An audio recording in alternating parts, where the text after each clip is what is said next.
Maybe it's your attitude that stinks. Maybe you should try a different approach. There's not a conspiracy to kill ya.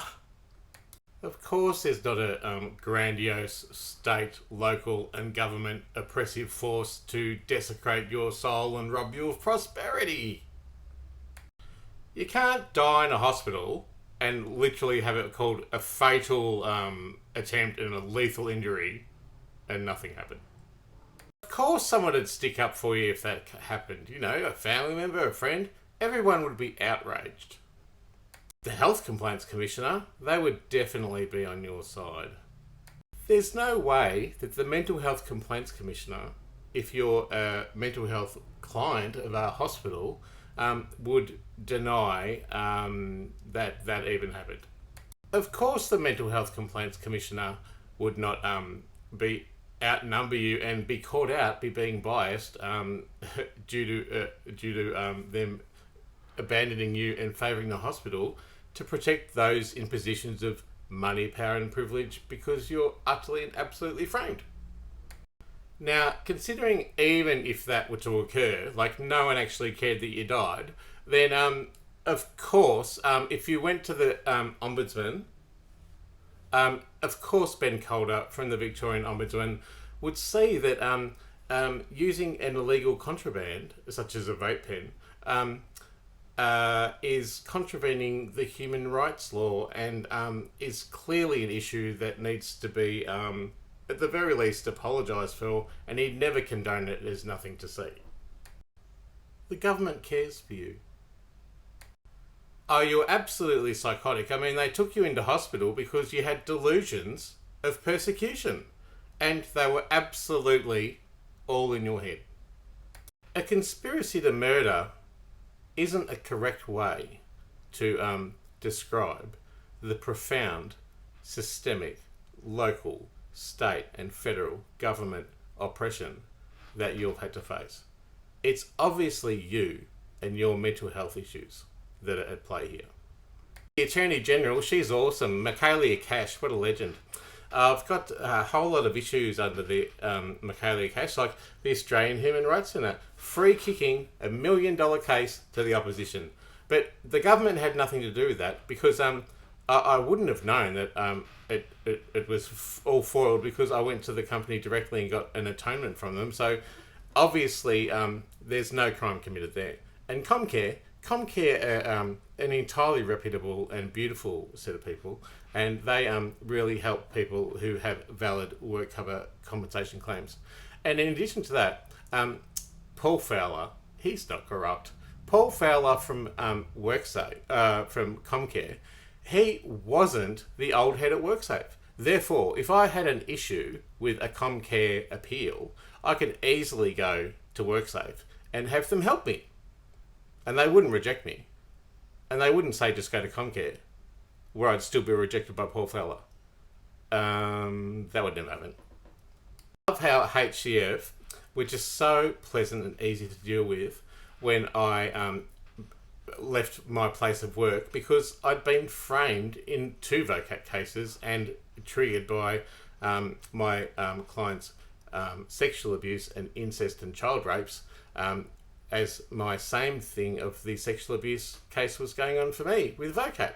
And because my magistrate from Geelong Magistrates Court, well, my lawyer took over 3.5 years and 6 different lawyers to get it in front of the magistrate, and all that time they didn't watch me suffer and become really sad and pessimistic and even kind of suicidal about it. That would never happen.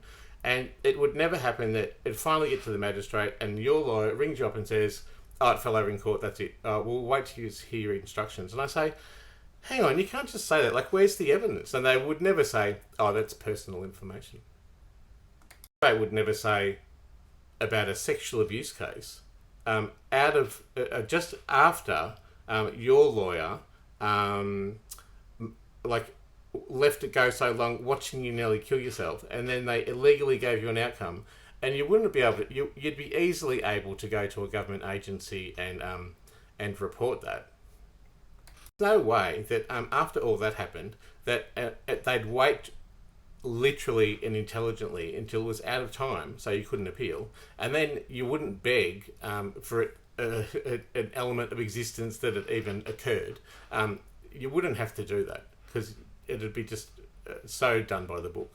And the magistrate would never say, you were doomed to fail from the start. Because that kind of colourful language to a sexual abuse victim is really abhorrent. That would never happen, and it has nothing to do with your prior life as a framed person. Shift were great. They stepped in straight away and they acknowledged within 5 days my claim, and it hasn't been a whole year that they've banned me from calling. It hasn't been a whole year that they haven't paid me. It hasn't been a whole year that I've found out that I'm under investigation. And it hasn't been a whole year since I found out they were doctoring fraudulent PDFs, of which I caught them. And there's no way they could deny that they would acknowledge me if I sent that evidence to Sheena Jack, the CEO. I got my money from HCF, and it wasn't acting in cohesion with AFCA, who had overdue determinations for over 2.5 years. That sounds illogical. They've got to work under AFCA's regulations, which say be fair and equitable. And they also say that it has to be done in a certain amount of time. So clearly, when I emailed AFCA and HCF when I was out of work, off on leave, that they would act together to try and bring some financial ease to my situation, in that I would not become really distressed and hungry, and further that I didn't know that I was already framed and everyone was already against me, that I would be isolated and then pathologized and set up to fail. And then there's no way you would go on the website and say, I wouldn't be broke if my former partner didn't threaten a hitman on me, steal my car, and all the other crimes I know already he's done. But and also like everyone would have just acted together to they wouldn't have pathologized you and put you in a psychiatric ward, because obviously everyone sees the human rights justice issues that exist and don't see an illness. A multi-millionaire on paper if justice comes. Comcare wouldn't have said get screwed and take you to the Administrative Appeals Tribunal. And if they did, they'd totally acknowledge that a person with probably an acquired brain injury affecting the hippocampus because you bled out and you had no blood left and was found with no pulse in the hospital, which you obviously got justice for, they wouldn't have kicked the can along the road and forced you to go into interviews, and they wouldn't force the hearing to go ahead. And there's every reason to believe that you would understand exactly the reasons why they're rejecting you, and you would understand ahead of time, because you've got so many people on your side, like family and friends and lawyers and professional people, and you're never acting absolutely alone in isolation, that you just would be totally at ease with going forward through a forced thing on, I think it's the in about 6 days' time. It's the 25th of January now. And that would never happen because everything would be totally comfortable and it wouldn't be forced at all. That's like not a lot of money, 95% of your age for 45 weeks and then keep going on. And all this issue has got nothing to do with money. And it's got nothing to do with power, money, privilege, and people in revered positions in cushy places who act with entire cowardice to be one stick in the faggot of things that hit me over the head. Like, they're all great people. A TPD payout from work covers because you've got a maimed in the head brain injury from the systemic abuse that folded back on itself and actually caused you to suicide, as long as the prior stuff. That's not a lot of money. And you probably know exactly how much it is. And in addition to that, you were deserving of it. And if you were deserving of it, you'd absolutely get it. And there's no way that you would have emailed Michaelia Cash, the Attorney General, and there's no way that she would have condoned all this from AFCA, from APRA, from ASIC, from Africa and the Human Rights Commission, and there was no way, even though you said, and please don't send me to the same helpline, because my book was Sane's Book of the Year there, and I've already spoken to the manager there, that Jack Heath, that there's no way that she could actually gaslight you and reject you, and that's not a common thing to do to people in politics, and there's no way that she would have sent you to the same helpline and just totally and utterly rejected your whole complaint. And hang on, another person under the another statutory organisation under the Attorney General is the Ombudsman, the National Ombudsman, and they always listen to you without prejudice and with full dignity. And they've even articulated a whistleblower method by which you could be safe from death threats and you could live a life free from oppression, because that's what everyone deserves, and that's what happens in a just and equal society. The General's on your side, and you didn't hear from the Ombudsman today, and you weren't given the runaround, and there's no video on here that even describes anything to do with that. Ahead with this, there's no way they're going to set you up and put you in jail and try and frame you with like being a pedo or a dog fucker or a rapist or something like that. They're not going to try and shame you whatsoever. They're actually very courteous and kind to you, and they would never pathologise you to put you in a psych ward, and you haven't actually been threatened that will be the case. Your family, they're totally understanding. Your sister would never say on your birthday, "Fuck off, you schizo and you druggo, and get the fuck out of our lives." And there's no way you'd never hear from her again until maybe over 7 months later, when you actually sent an articulate email to the family acknowledging what they've witnessed and how they have an act, and she wouldn't condone you for getting accepted into a psychiatric ward at that time, just before Christmas, where you wouldn't have caught COVID because there's no risk at all. It's totally supportive. Like he wouldn't say you don't live within your means when you actually live on about $300 a week and your rent's $380 a week. She got flashed at when she was a kid. That means that her sexual abuse is equal and absolutely in line and 100% legend with your experience. And she's right all the time, because she's perfect. Not. You weren't rejected from the Ombudsman and IBAC and ASIC and APRA as a whistleblower. Of course I believe you.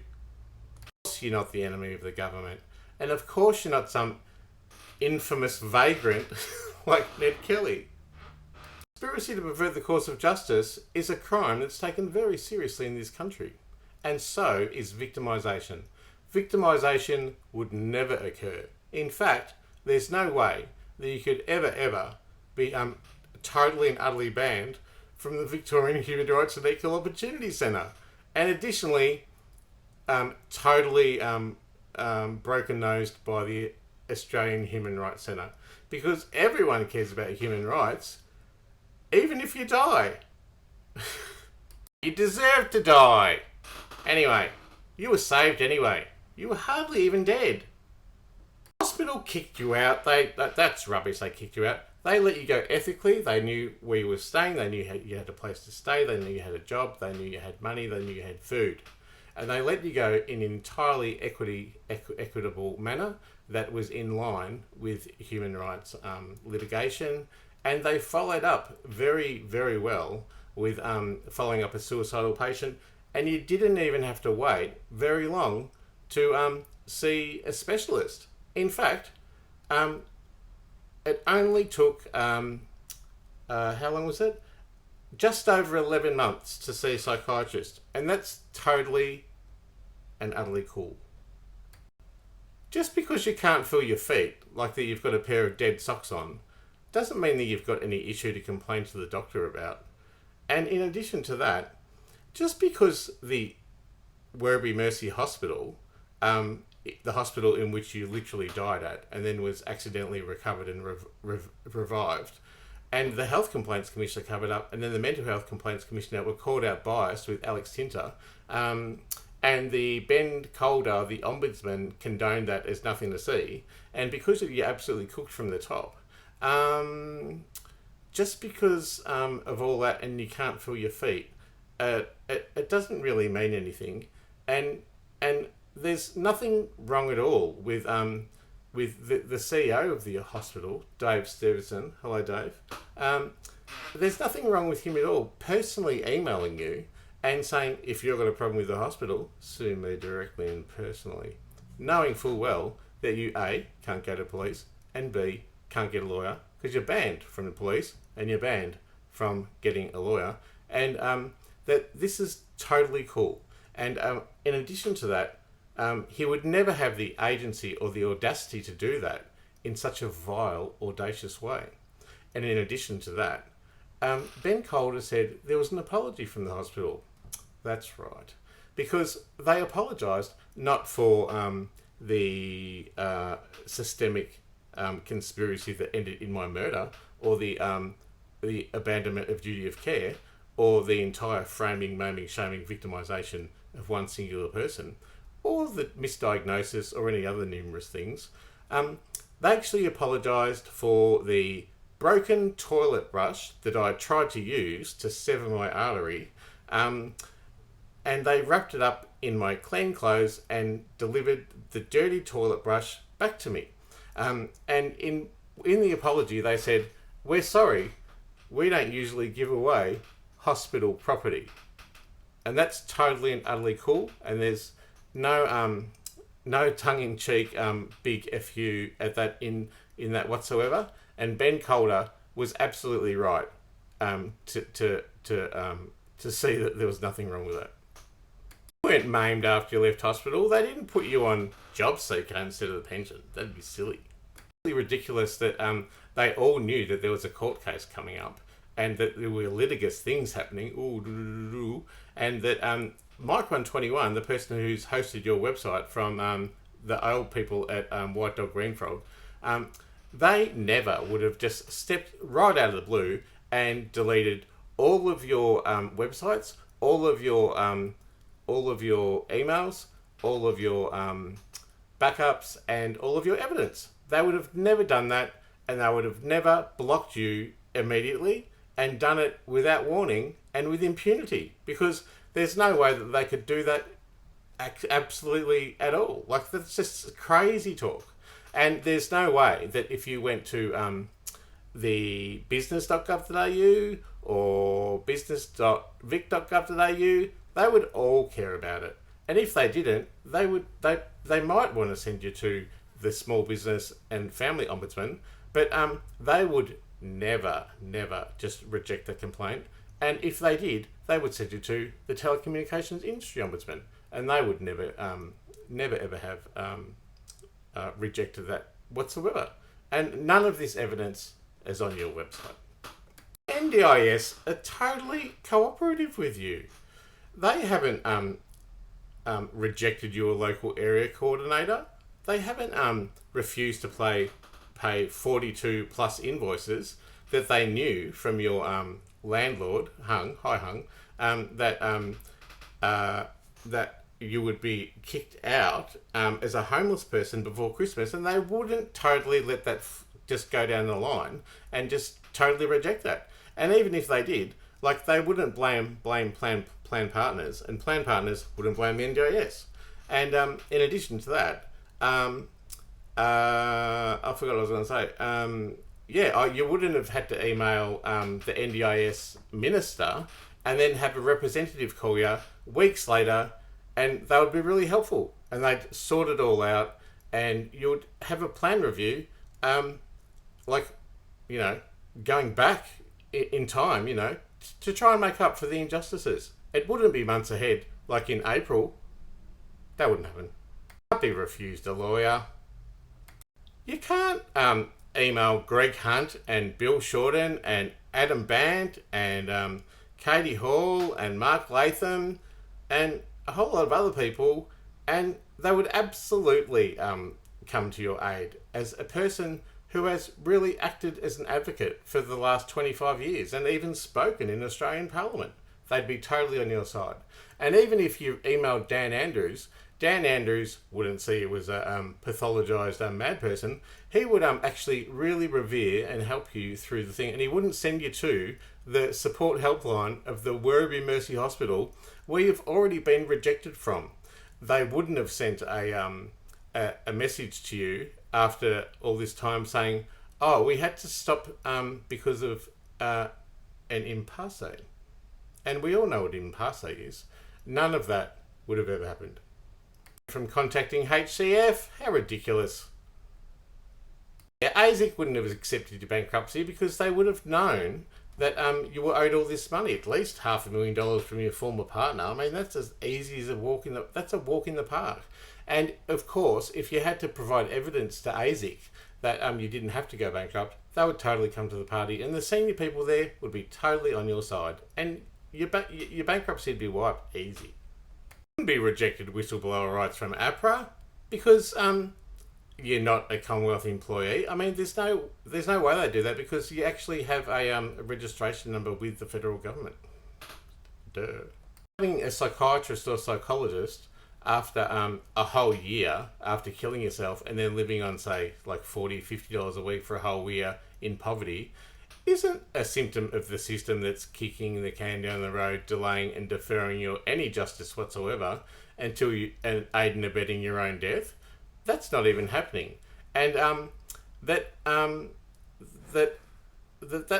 it even happened, that's not indicative of just a bad public mental health system. And it's definitely not indicative of a conscious, malicious and intentional method to make you go batshit crazy by your own and kill yourself of your own accord before you get justice, because you're not worth millions and millions of dollars all up. And to be fair, nothing would happen to Australian society or the politicians or anything like that if one domino went over and the whole fucking lot went over. And they would never frame you before that happened. The Attorney General hasn't written to you. You're dreaming. You must be mad. There's no way that a doctor and human rights awarded advocate and an artist of 30 years and a person who's spoken in Parliament to Montreal to Dubbo, spoken hundreds of times, as altruistic as he can be for other people all this time, there's no way that the systems of oppression and the conspiracy to pervert the course of justice and victimisation would leave you squatting with no money, barely any food, no healthcare, denied medication, rendered a voiceless vagrant, no avenue to complain, banned from police, banned from litigation, a literal refugee in your own country, totally innocuous in your agency to act, banned from reporting crime to the police, banned from any litigation at the legal bar, living as a marginalised and victimised person lower than shark shit, systemically oppressed, and in addition to that, marginalised already, now with an additional acquired brain injury from the near-death experience that was the systemic conspiracy and oppression that was the murder that has now marked your memory and makes you a bit cray-cray. And you wouldn't be utterly framed and systemically rejected. You would be absolutely believed by everyone, acknowledged and respected. Because everything with sentience deserves respect, and that's the lay of the land. Could totally admit that this has all happened and come off without a scratch. Why they probably wouldn't want to kill you before they got a bruise on their nose. Why you got a rejection from the office of Prime Minister and Cabinet? He's so he's so dramatic and so grandiose sometimes. Drop acid with Kathy Freeman. He could be banned from calling places like APRA and NHPRPC and the police and the federal police and so many others. And there's no way that your email address and actual IP could be blocked from the federal family circuit court because of your former partner, and you couldn't be blocked from the federal police. There's no way that could happen in hell because they don't take notice of your IP, your computer's not hacked, and no suspicious things have ever happened on your computer.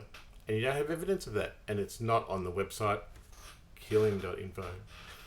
No evidence of your relationship with your former partner on the website, like such as when you gave him the wedding ring or when he admitted that he had a job that he couldn't speak at, Or that when you just before you went to the hospital, a random person said, "I think you need help" on your website, and it said, "Mate, get help now and publish proof, or I'm reporting you to your professional body in NDIS. If I don't see proof on your site by Monday, I'm reporting you." And there's no way that could be my former partner because we just have nothing to do with each other. And accepting money from other places. He didn't invest $1.2 million in an overseas offshore tax haven made from the money from a house he sold selling cocaine, and that wouldn't have shown up on any tax record that you care to look at. It's really hard to find these things out. There's not a chance in hell that someone would die or be at risk of death and no one would care. And in addition to that, if you call police and dial 000, they would obviously be right on the case and they'd believe everything you say and they wouldn't track your number and they wouldn't deny you and they wouldn't just go, well, let's pathologise him and lock him up. Such thing as victimisation and vilification via a conspiracy to pervert the course of justice that killed Rich Mclean by proxy. Mclean hasn't been framed. No one's shamed Richard at all. No one's maimed him and he hasn't been blamed. The murder wasn't whitewashed. And even if that did happen, which it didn't, they wouldn't crucify him then and desecrate his prosperity, his ability to earn money, his ability to acquire money, his ability to have money, his ability for healthcare or access to healthcare, and they would definitely not silence his voice, and they would definitely not aid and abet his death by proxy. That would never happen. Evidence of this ever existing. As far as I'm concerned, I don't give a fuck or Rich deserves to die. I ignore it. I could aid and abet that happening.